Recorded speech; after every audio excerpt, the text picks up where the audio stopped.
Good morning. This is Kelly, one of the educators here with Bywater Solutions, and we are here to talk about the new upgrades that is happening with the Koha 1611 coming in April for your circulation and patrons.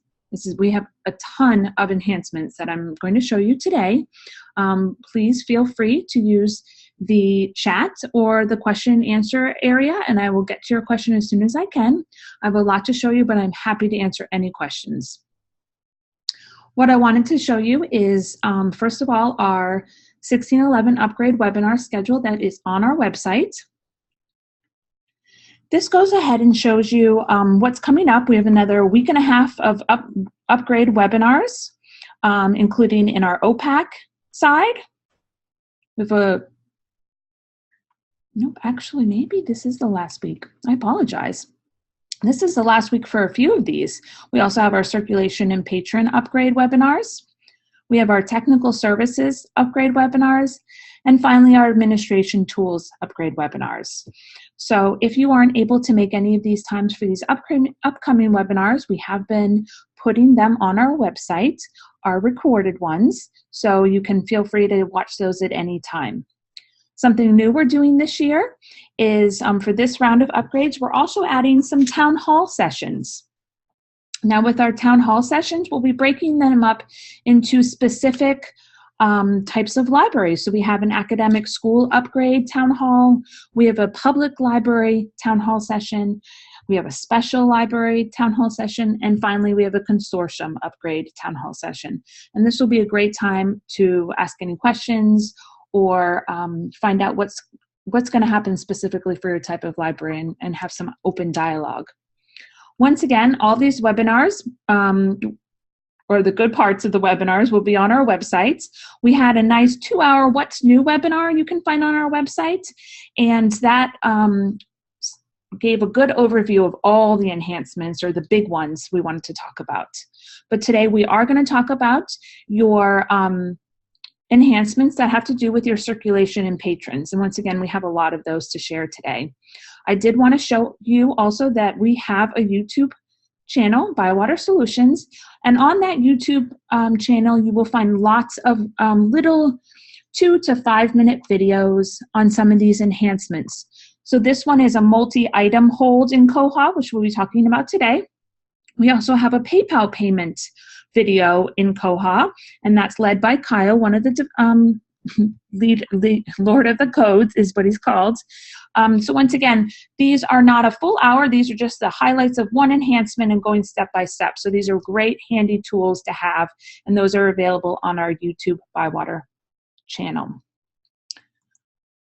So let's go over here, and what we're going to talk about is actually the ability to pay fees and fines from the OPAC via PayPal. Very, very exciting. So first, what I'm going to show you is I'm going to go through the system preferences that you would need to set up on your staff side to allow PayPal payments to happen for your patrons on the OPAC. The system preferences that you would need to fill out are in your global system preferences under PayPal. The first one being enable PayPal OPAC payments. So you can go ahead and allow. And the next option is you could do that in sandbox or production mode. Sandbox is a testing way to do it if you wanted to try that before you went live. The next is a PayPal charge description. What does the patron see on their PayPal charge? So that is a free form text that you can change what you'd like your patrons to see on their PayPal. The next 3 would be information you would get from your PayPal account. So your library would have a PayPal account. You would get the password for your account, the signature, as well as the email. So all that information will come from your PayPal account. Once again, there is a YouTube video on this, but I'm going to go over and show you on the OPAC with a patron that already has fines accrued. So I'll come over to my summary, go over to my fine tab, and in my fine tab, you'll see that I do have charges. I have a copier fee charge, and I have a lost item. Now, with the PayPal, let me refresh this. With the PayPal, you can pick and choose which ones you'd like to pay. If you wanted to just pay that lost item of $18, you can go ahead and pick that. I apologize, this usually has a prettier PayPal picture, so I'm not sure why that's not there, so I apologize. And then your patron would go ahead and make payment, and that would bring them into their PayPal, and they would do it that way. Now, what would we see on the staff side? When our patron made that payment, we would see in our payment notes, it would say PayPal, so I'll show you where that would be. So if Kelly were to go over to the OPAC and pay her fine or lost item charge, when we went over to the fine section of that, in this payment note, it would show that it was paid via PayPal. Once again, your patrons can do accruing fines, any kind of fines that are on the account that they can go ahead and charge that. So currently it is a PayPal only option that we have, but this is a great enhancement. Okay. Now, another new enhancement we have is the ability to place article requests in Koha. If you wanted to allow your patrons to ask for a specific article in one of your periodical or journals, then this would be the opportunity to allow them to do that. Some of the required fields that you would need to fill out, I'll show you. The first one is in our Circ and Fine rules in administration. Go ahead and we'll go to our Circ and Fine rules. And once again, with Circulation and Fine rules, it's by patron category and item type. So you can allow a certain patron category to request articles and a certain item type to be requested. So we'll go ahead and look at this faculty all patron category right here.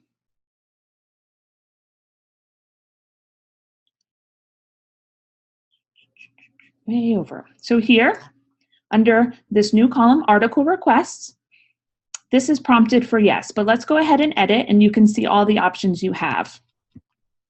You can say yes, allow article requests, no, don't allow article requests. You can allow only record level article requests or item only article requests. If you were to choose yes, that would include both your record and your item to place an article request.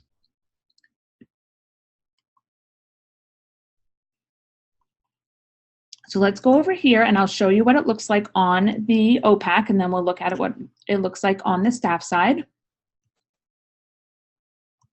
Oh, but let's go back to system preferences. We had one more thing to do. We had defining the circulation and fine rules.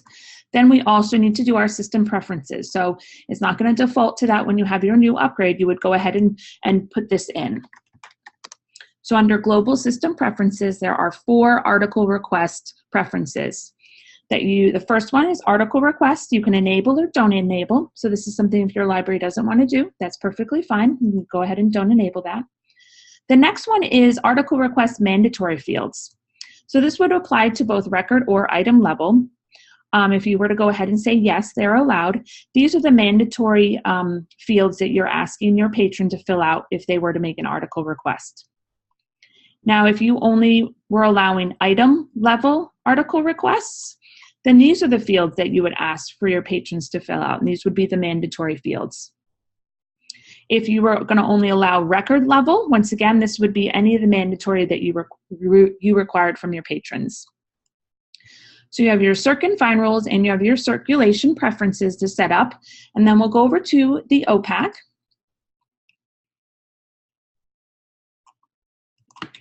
And I'm going to search just a consumer reports. And now here on the brief description, you'll see that with the place hold, there's now an article request. I'm going to go into the full description of the consumer reports guide.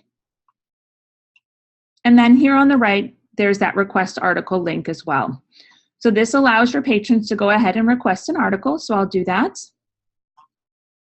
And now you can see the mandatory fields that the library has chosen for me to fill out as title, author, and date. Okay, so we'll go ahead and I want the winter car. article. It was written by Hall, and that was in the December issue of 2016. I'm going to go ahead and put the pages because I remember what page it was on. And I'm going to say I can either choose my pickup branch, and then we're going to go ahead and place the request. Now for the patrons, they will see a new tab added here on their summary. They'll have an article request tab in addition to the hold and the finds and what I've checked out. So from this screen, I could go ahead and cancel that if I happen to find that article online. I could do that here. I can also see the status of the article request. So right now, I put that in, it's under pending. You can see my winter car by Hall. Pages 20 to 22 is my pending. This processing is that the staff has gone ahead and started that processing cycle. So now let's go over to the staff side and we can see what that looks like. So from the home page of your Koha screen and the staff side, it's now a new link on the bottom where your suggestions and your comments and your tags are found.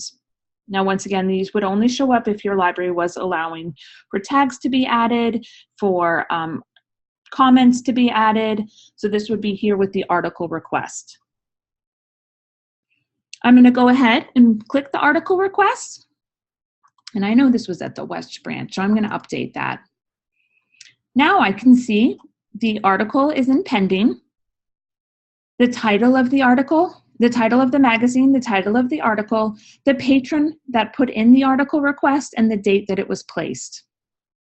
I have this action button that I can hit that I'm processing the request. I've completed the request. I can cancel it, so if my patron called me and said I'd like to cancel that request, I could do that for her on this side of the staff. And I can also print the slip. So if the process of my library was to, once a pending article request came in, they would print it so it could go out and be found. So you could go ahead and print that. And I'll show you what that looks like. So you can see here, this is the pertinent information that was filled out in the article request in a print form. And I'm going to go ahead and I'm going to say it's processing. It's now left my pending tab and gone over to my processing tab. Now with these article requests, there's some notices and slips that could be sent to your patron. So let's go ahead and look at those. These are already pre-filled out in your Koha system. If you wanted to change any of the language, you could go ahead and feel free to do that. So we did look at the, there's 5 here. We went ahead and looked at the print article request slip. So we can go ahead and look at that. And it shows me what was there. Oops. Go ahead and hit print. So you go ahead and look at what was there. You could add, you could take away with any of these 5 notices and slips. So there was one for a pending, there was one for a processing, there was one for a canceled, there was one for a completed. So those are all great new enhancements for the article request. So you have those notices set up and you just have to go ahead and put your system preferences in and your circ and find rules. Okay, another big new enhancement is the ability to send SMS text messaging to your patrons about notices and holds. So really exciting. So now if you already use a third party's subscription to do that, this is actually a free service because what it's doing is the SMS is being turned into an email and then being sent that way. So I will show you how to set that up in your system preferences, and then I'll show you what it looks like. So if we go back to our administration and go to SMS, so here this this preference is SMS Send Driver. And what you would need to do is go ahead and type in email here. And that would be a capital E mail. Now, once you do that, this will populate. If we go back to our administration, this will populate down here under the additional parameters. And if you click SMS cellular providers, This is the 4 that we have inputted in our Koha system. This information can be found on the Koha manual when you go live, so you can add this information to your Koha system if this is something you're looking forward to doing. So you can see there's the 4 major providers. If you had any others, you could certainly add that. You would just need the domain. So you go ahead and hit new. You can also see how many patrons have each of these, are with each of these providers. So right now there's 3 for T-Mobile and 1 for Verizon. The one thing that you do need to get from your patron is their cell number as well as their SMS provider. So this would be like an opt-in. You couldn't do this automatically. You would need to get their SMS provider included with their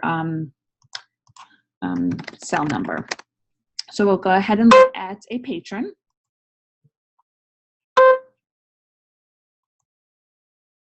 And on the details page, you can see right here under patron messaging preferences, there's a new column for SMS. And then if we go ahead and edit the screen, I'll show you that you would just need to add their SMS number as well as their provider. So when you're registering a new patron, or you have a patron that you know would like these SMS text messaging, you would just need to add this into their profile. On the OPAC side, the patron can do that also if they use their OPAC. Let me expand this a little bit more.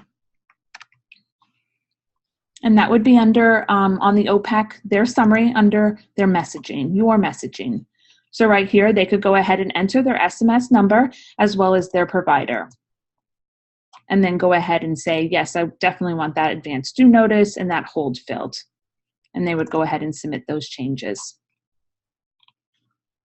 So this is a great new enhancement. Also, one more thing that you would need to do is you would need to which notices you wanted to send SMS and setting those up in your notices and slips. So we're going to go over to your notices and slips and say, let's look at that advance due notice.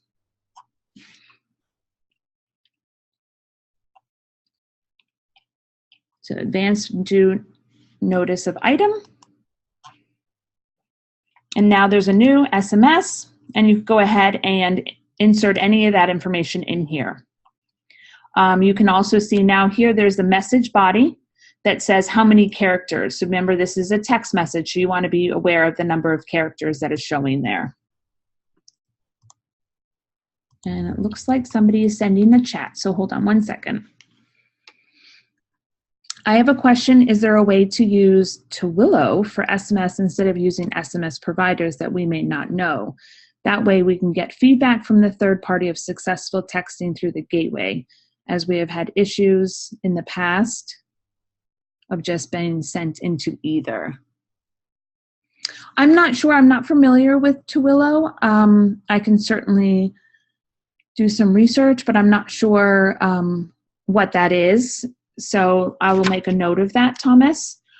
I would like to say that depending on the SMS provider that you use, that the patron uses, excuse me, testing-wise, it took anywhere from 1 minute to 1 hour for the patron to get that text message. So that is dependent on their SMS provider.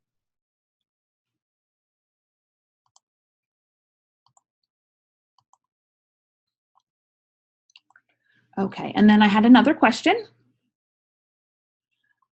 For existing patrons, do you recommend we notify them to update their account info on the OPAC? You can certainly do that. You would need to make sure that system preferences turned on, that they're allowed to enter no, actually that would be set up. Yep, so you can do that. That's a great way to do it. You can also put something at the front desk and start taking that information for your patrons already registered. Good question, thank you. Okay, so now we're going over to our circulation area, and there's lots of new enhancements. So one of the things I'd like to show you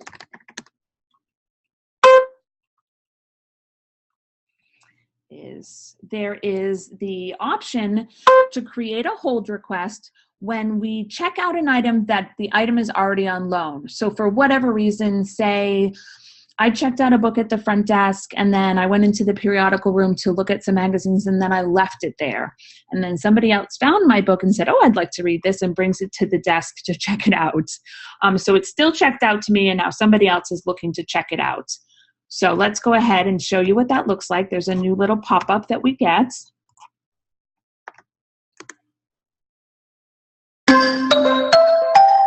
There's a lot of information there, but this is new. So we always had yes checkout and no checkout because it is checked out to somebody else at this point.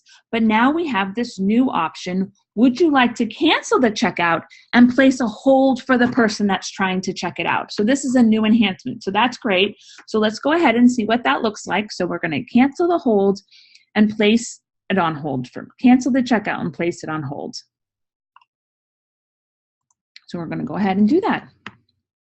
So that's a neat new feature, and it's definitely going to make sure that no one, it just takes that one step out to have to make a hold for somebody once they realize they can't have the book. Another new enhancement is there's an ability to decrease the amount of loan time for items if it has high holds. So if you could set up in your system preferences that if a book has, say, 4 or more holds on it, that it would decrease the loan period from 14 days to, say, 7 days. So let's go ahead and I'll show you. That's in the system preferences. We'll go ahead and show you how to set that up, and then I'll show you what it looks like.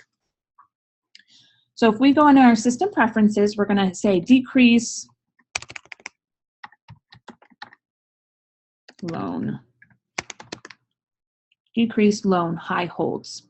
So this says enable or don't enable the reduction of the loan period to, say, 7 days. So this is fillable for items with more than X number of holds on the record. You can also ignore the items with the certain statuses. So that's something you can do. This is this is a paid development that was put in.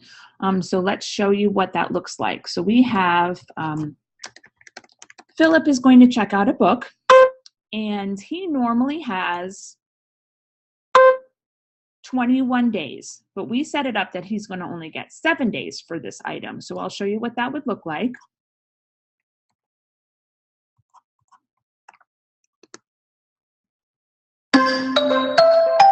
So a pop-up comes up where it says, please confirm checkout.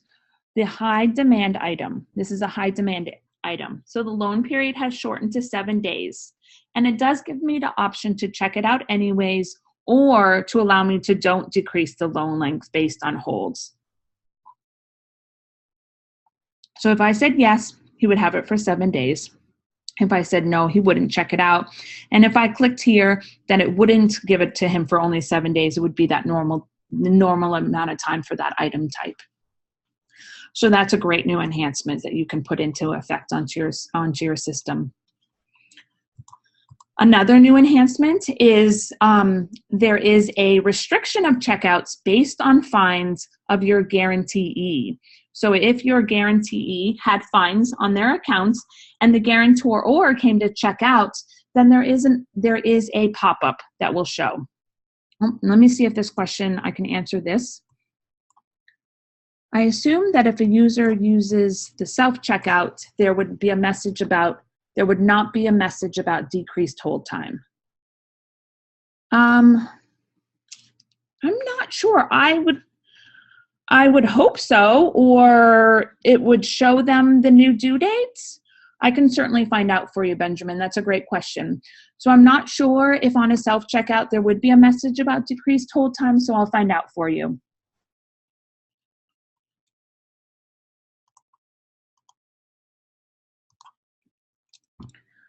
Okay, so this is going to show you allow the restriction of checkouts based on fines. So let's go to the guarantor.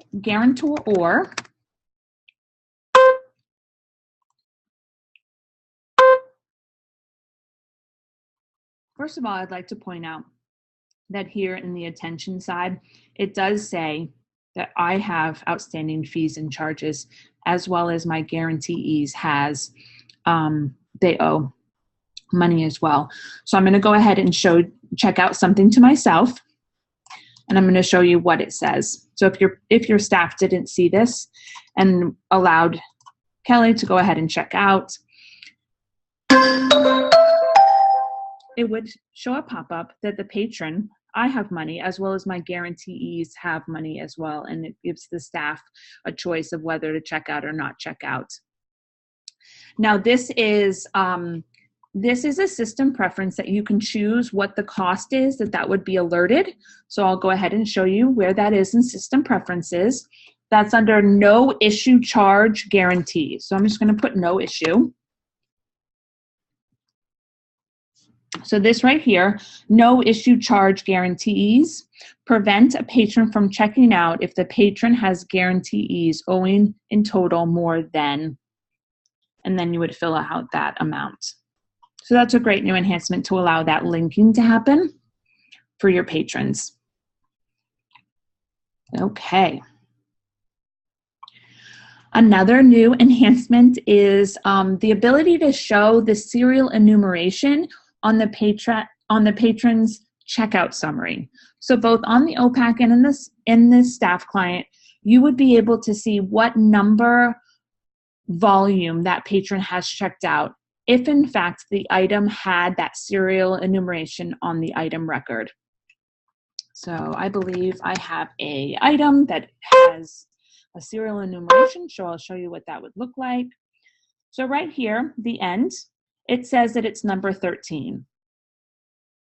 So now I can, if I had a patron who called and said, oh, I'm reading the end, I'd like the next one. So I could go to my patron's screen and I can see that she's reading number 13. So I would go ahead and look for number 14 if I needed to. You can see that both on the staff client and on the OPAC. So let's go into my summary over here. And here I can see that number 13 is showing. Once again, so that would be serial enumeration on the item record. And I believe it's H right here. So if you have a form, if you have this filled out, this will now show up in the checkout screen of your patron on both the staff side and the OPAC side. So that's great new and feature. Okay, this is huge. When people are checking in items and it's sometimes easy to miss a hold because they're able to scan that barcode, keep scanning barcodes in. Now there is a new enhancement that when your staff is checking in items in the check-in screen, you cannot miss a hold. So I will show you what that looks like.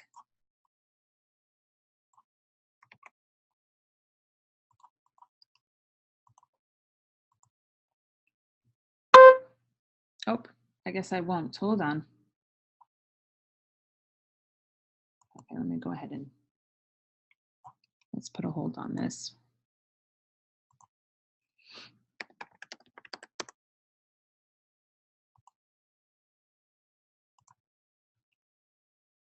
Okay, let me check it out.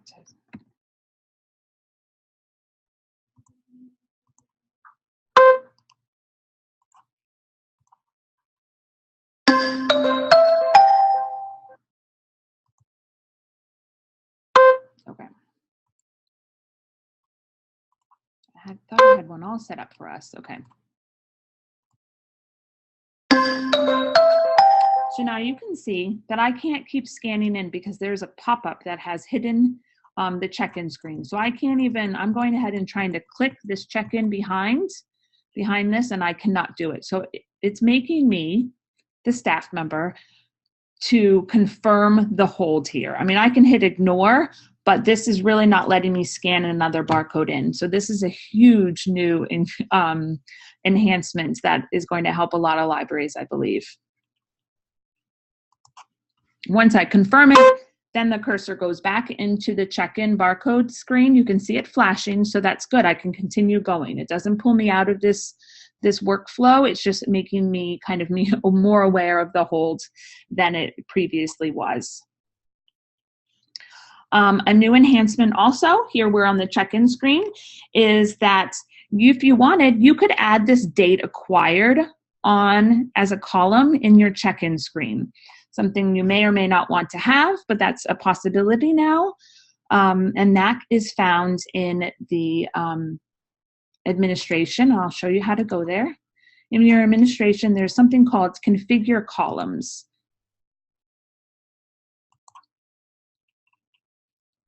So you can go ahead and pick your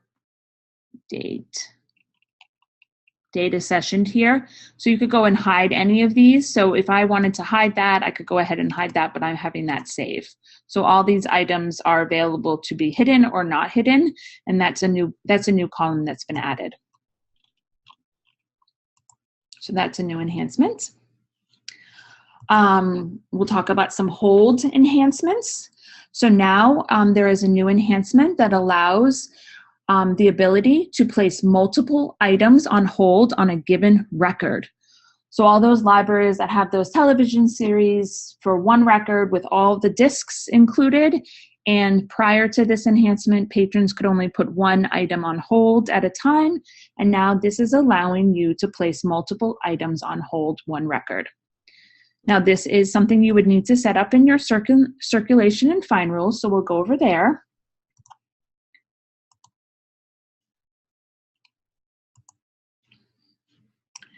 Now, once again, with your circ and find rules, it is determined by your patron category and your item type. So you could go ahead and say you wanted your alumni to be able to place multiple item holds on a record on DVDs. So we'll go ahead and look at this top row. So this new column has been added, holds per record count. So right now I'm allowing 3 holds on a record at a time. So you could make that number any number you wanted. We can go ahead and edit that. And we can go ahead and change that to 5 if we wanted to. So once again, this is a circulation and find rules. So you would go by patron category and item type, what you would like to have multiple item holds on a record. What was brought up in a previous webinar earlier this week is the question for when patrons did it on the OPAC, and we'll show you what that looks like. Hold on. If your patron wanted to get the West Wing, for instance, here's the complete first season. And as you can see, there are 5 discs in this first season. And I can see disc 1, disc 3, disc 4, disc 5, disc 2.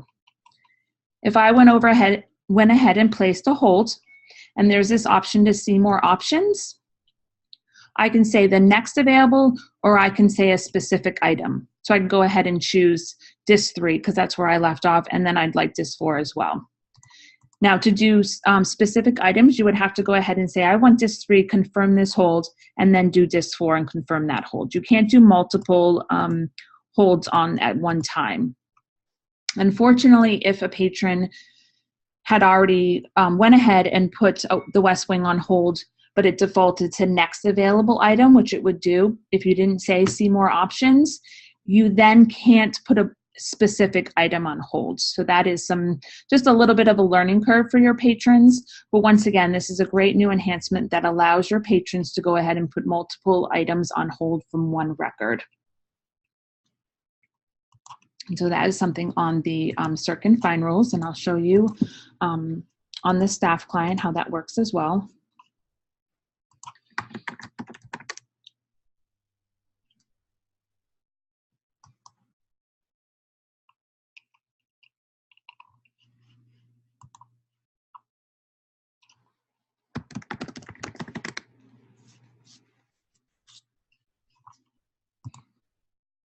Oops, sorry.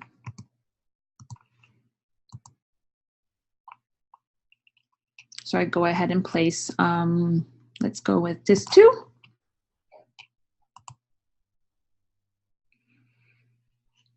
And then I could do,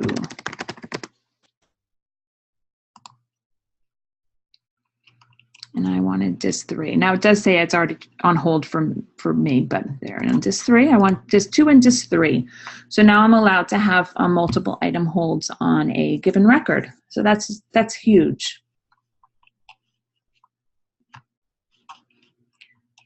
Okay, another new enhancement now that we're in the hold screen for this item. If a patron wanted to change their pickup location, they can do so in the hold. So I could go ahead and say, oh, Kelly, you wanted to actually pick that up in the East Branch, East Library, and I can go ahead and change that right there. That's perfect. That's such a great new enhancement. I can also do it from the patron's account as well.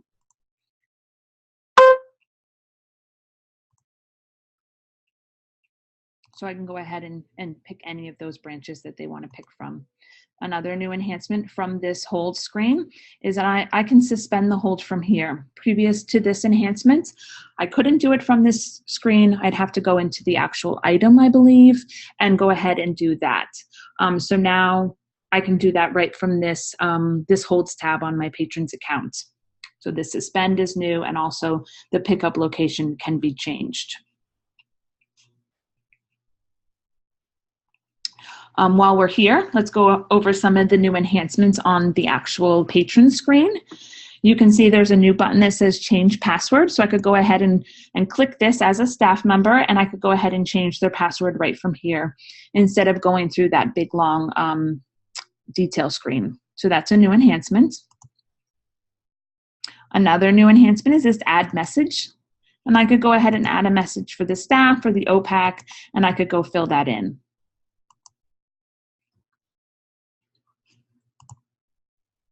So that's new. Also, you can now see on these messages who left the message. So this right here says BWS support left the message. You left your umbrella at the circulation desk. So now we can see what staff member made a message for a patron. We can also delete the message, and it's going to give me a pop-up saying, "Are you sure?" Which I think is great because I've deleted a lot of messages on accident. So those are some new enhancements, as well as, let's go back to that detail page. This has been added.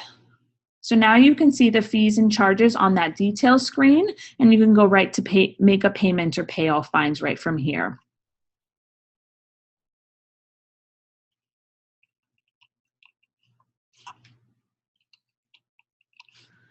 While we're here in this screen of the patrons, with our notices, go to our notices. There is now a new enhancement that allows resending of emails from the notice tab in the patron account.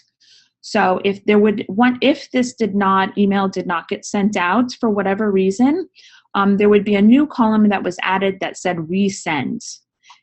So that would allow you to be able to resend the email. With this model site, we don't actually do the emails through our model demo.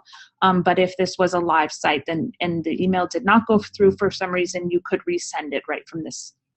So this is a great new feature. Another new enhancement on the patron, if I went ahead and asked for birth dates during the registration period,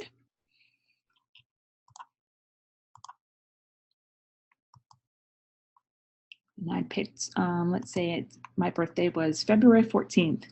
It's going to pre-populate how old I am. So right here, it's going to tell me that the person is 20 years and 1 month.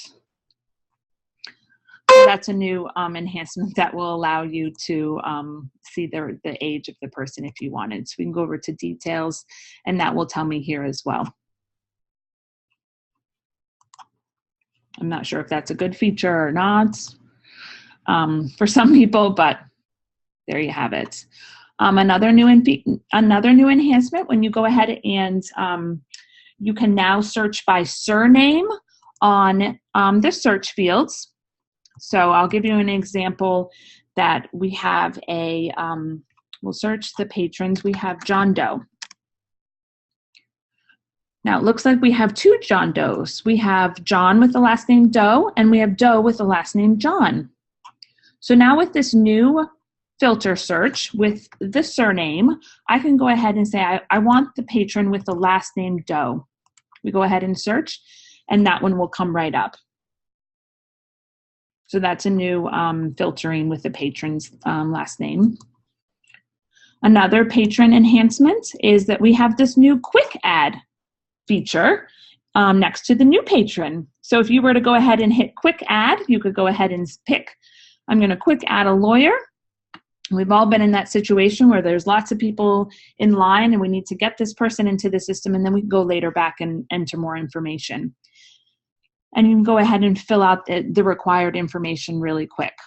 At any point, you can go ahead and show the full form and fill out all the information if you so wish, if something happened and somebody came out to assist you on the desk and you were able to fill that out. In the brief form, it just tells you all the information that you need to fill out. Now this is, you can fill out which areas you would like to have required in that quick add feature in a system preference. And that would be patron quick add. So right now, these are the mandatory fields that are specified here. So that's a new feature. We had a question if this was something you could turn on or turn off, and right now it is something that is turned on, but if your library wanted to have it hidden for any reason, that could be done as well. Another new enhancement that we have, and we have a video for this, this is allowing patrons now can allow their guarantor to see their checkouts or not see their checkouts. So as a child, I could go ahead and say, I don't want my mom to see my checkout, or I do want my mom to see my checkouts. So this is a new enhancement, and that system preference is, there's two actually. The first one is you can allow your staff to set checkouts visibility for guarantor. So you can see that right at the top, that you go ahead and allow staff to set the checkouts or don't allow the staff. And then the other one is allow patron. And I'll show you what that looks like on both the staff side and the OPAC. So this is allow. So I have both allow patron to set checkouts and allow staff to set checkouts. On the staff side,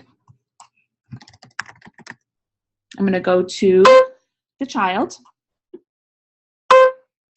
And in the edit section of the child, right here in the guarantor or information, I can say if Charlotte said she didn't want her mom to see her checkouts, then I could go ahead and say, yes, show the checkouts, or no, don't show the checkouts.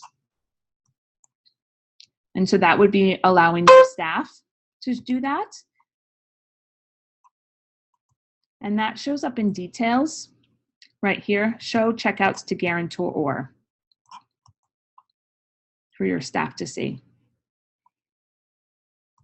Now, if you were allowing your patrons to go ahead, your guarantees to allow to do that as well. I'm going to log into the child account. And under your privacy, right here is new, allow your guarantor or to view your current checkouts. And it does tell me who my guarantor or is. So I can say no or yes here as the guarantee.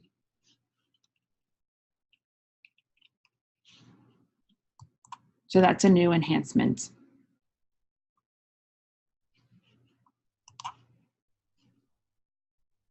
And once again, there is a video on YouTube that goes into that as well. Okay. Another new enhancement from this screen that you can now, in the print summary, you can see pending holds. Let me get this bigger. So for this print summary, the first one, the first print, you can go ahead and see any holds that I have pending.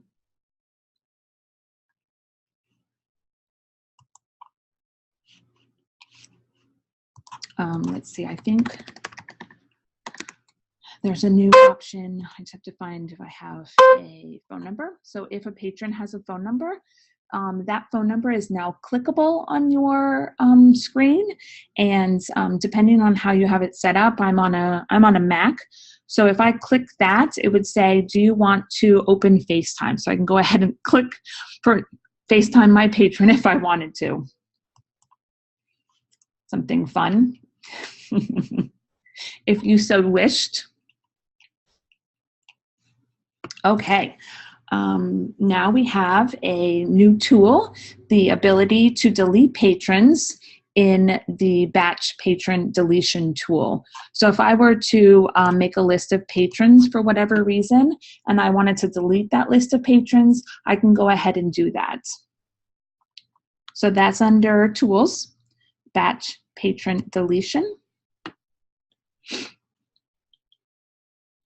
So here, I would click Verify. You want to delete patrons, and then I can do this this criteria, whether it's been, I don't want them to, they haven't borrowed since a certain date, the expiration date is before this, the patron category is any, and then I could make my list. Say it's Todd's list. I want to delete everything. So that's a new tool.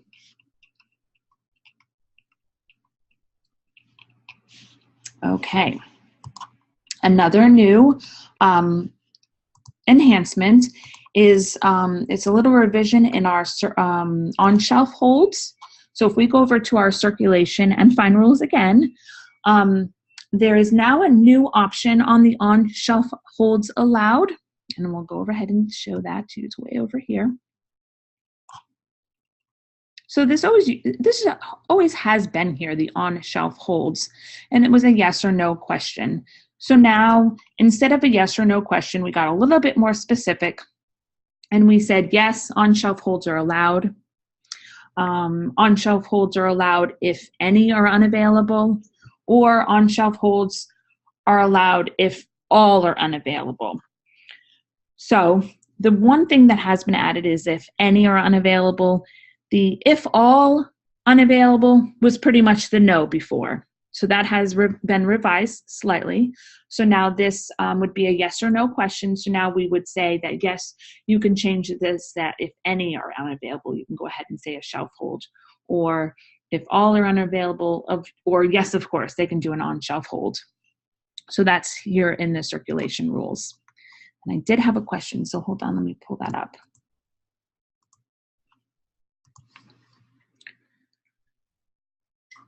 Does the delete patron page show you the list first or just deletes them?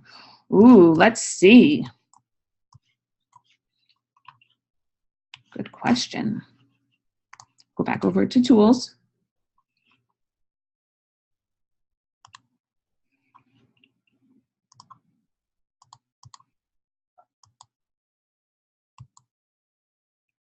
I don't think it's going to show us. Maybe it is. Warnings, 0 patrons will be deleted. There's nobody in Todd's list.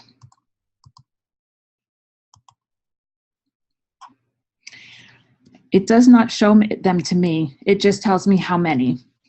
But there is always, in the same module, there's patron lists, and I can go ahead and see the who's in this. Oops, maybe I can't. Add patrons. Yeah, there you go. So I could see them here in this section. But no, that's a great question. If you are in the batch patron deletion, you cannot see who you're deleting.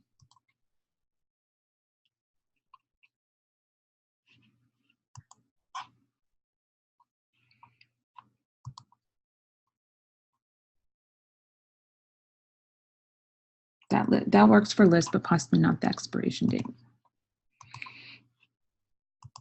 Okay. Another thing, I'm going to go back over to the Circ and Find rules, is there is a new column added, and that is there is now a column that says, instead of that overdue fines cap, and you could cap it at a certain amount to stop the fines, now you can cap the fine at the replacement cost of the replacement price of the item. So once again, with Circ and Fine rules, it is down by patron category and item type, but you can go ahead and cap a fine at a replacement price instead of just that blanket overdue fine cap of, say, $25. You could go ahead and say you want to edit, you wanted to not do that, you can do that, and then you can put a price in there. You can't do both. So you would have to choose cap fine at replacement cost, or you could choose that overdue fine cap still. So that's a new system preference. Okay, another new system preference is the store the last borrower. So with libraries with libraries who have chosen to anonymize their patron data or allowed their patrons to choose to anonymize their patron checkout history, this is helpful for those items that are checked in, found on the shelf, and that disk is missing, or it's been censored of some sort, pages have been torn out of it, and you just really wanted to know the last person that took that so you could give them a call. So this is a new preference that's called Store Last Borrower. So I'll show you what that looks like in the administration. This is a YouTube, there is a YouTube channel video on this as well. Here it says store last borrower or don't store the last borrower. So I can tell you that my patron, Philip, went over to the OPAC and he chose to anonymize his checkout history. So I can see that from his screen, I cannot see his circulation history at all because the patron has set the privacy rules. However, if he decides to return this book, we're going to go ahead and check this book in off Philip's account.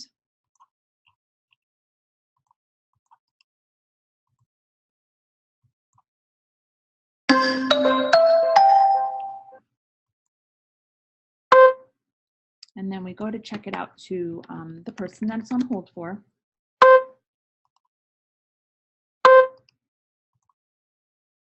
And then I notice, oh my goodness, it's completely missing the first 5 pages. I can go to that item. I can go to the checkout history. Oops, I'm sorry, the item. And I can see the last borrower right here. And I can see it's Philip. And that's just going to store that last borrower. Now, when I went to the checkout history, the first thing I did, I don't see his name here. It says it's an anonymous patron because that's been anonymized. But in the item record, you can see the last borrower for this one case, and for these case scenarios that you're like, oh no, it doesn't have the first 5 pages, or I want to contact that patron that had it last. So this is a storing the last, the borrower. So that's a great new preference.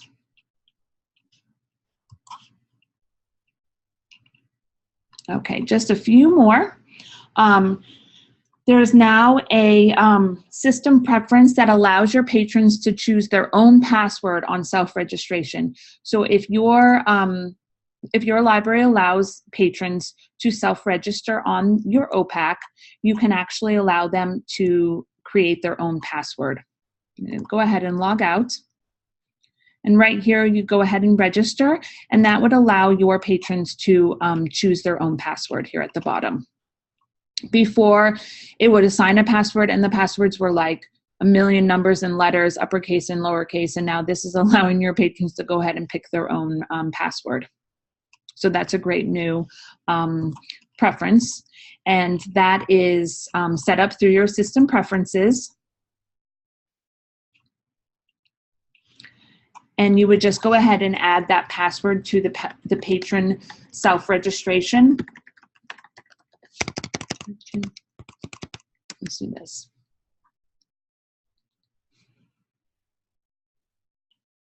So you would add password to the mandatory fields here. So this right here would allow your patrons to go ahead and set their password.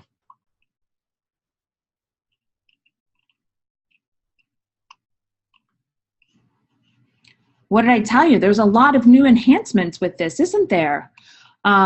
We have about 5 minutes left, so I would be happy to answer any questions or go over anything again with you. There's great new enhancements. We're so excited to share this with you. Once again, there are those YouTube videos. There are previous webinars. If you missed that OPAC webinar and you wanted to see it because there are new enhancements on the OPAC side, or you wanted to see the technical services, those are all available. We certainly have given you a lot of opportunity to see them, but once again, those webinars will be on our website. There's also the new manuals that are available, and then all the new upgrade notes are on our website as well. I want to thank you all for coming. I appreciate it.